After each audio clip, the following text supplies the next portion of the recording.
রেস্টুরেন্টে এক plate manchow soup একা খাবার থেকে তোমরা ওই 250 টাকা খরচ করে বাড়িতেই 4 জন খেতে পারবে। চলো কি করে বানিয়েছি শেয়ার করি। কড়াইতে অল্প পরিমাণ সাদা তেল দিয়ে তাতে রসুন কুচি, আদা কুচি ফোড়নে দিয়ে এক এক করে গাজর কুচি, ক্যাপসিকাম কুচি সমস্ত কিছু দিয়ে ভালো করে মিশিয়ে নিয়েছি।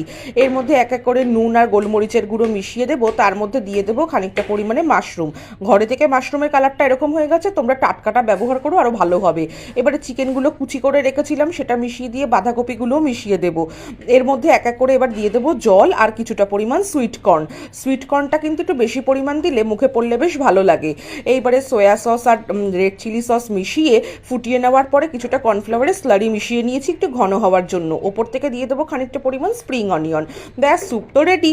এইবারে চাউমিনটার জন্য চাউমিনটাকে সেদ্ধ করে নিয়ে তার ওপর থেকে খানিকটা কর্নফ্লাওয়ার মিশিয়ে ভেজে নিলেই কিন্তু রেডি হয়ে যাবে।